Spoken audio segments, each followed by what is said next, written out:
Hi friends, welcome to my YouTube channel. Today వచ్చేసి తెలంగాణ స్టైల్లో పచ్చి పులుసు చేస్తున్నాను. ముందుగా చింతపండు ఒక గంట పాటు నానబెట్టుకున్నాను. ఒక నిమ్మకాయ అంత సైజులో అంత నానబెట్టుకున్న తర్వాత ఒక గంట తర్వాత దాన్ని మెత్తగా పిండేసి పిప్పి మొత్తం తీసేసి పక్కన పెట్టేసుకున్నాను.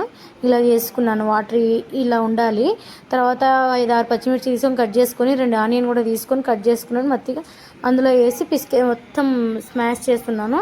తర్వాత ఒక స్పూను సాల్ట్ వేసుకొని కొద్దిగా పసుపు వేసుకొని మంచిగా అందులోని స్మాష్ చేసుకుంటున్నాను.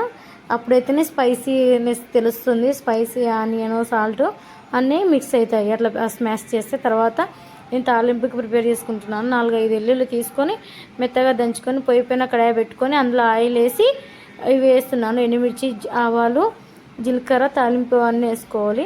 జీలకర్ర కూడా వేస్తున్నాను. చూడండి, ఇది చాలా ఈజీగా పిల్లలు కూడా చాలా ఇష్టంగా తింటారు.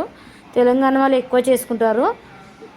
అలా అన్ని కలర్లో చేంజ్ అయినాక తాలింపు కొద్దిగా కరివేపాకు వేసుకుంటున్నాను.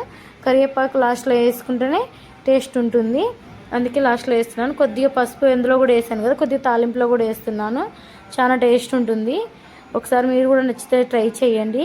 ఒక్క లైక్ చేయండి ప్లీజ్. మీరు లైక్ చేస్తే నాకు వీడియో అనేది ముందుకెళ్తుంది.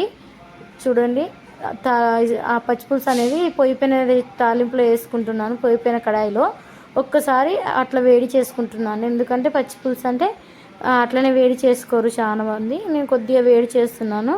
చాలా టేస్ట్ ఉంటుంది. ఒక్క 2 నిమిషాలు అట్లా పెట్టుకొని దింపేసుకోవాలి. ఇంకా మన ఇవి అన్నీ కాల్చుకొని చేసుకోవచ్చు, కానీ నేను ఇలానే చేస్తున్నాను. నచ్చితే లైక్ చేయండి ప్లీజ్. చూడండి, ఇట్లా ఉండాలి. ఇల్లు కొద్దిగా ఎక్కువనే వాటర్ వేసుకుంటేనే టేస్ట్ ఉంటుంది. నచ్చితే లైక్ చేయండి, సబ్స్క్రైబ్ చేయండి ప్లీజ్.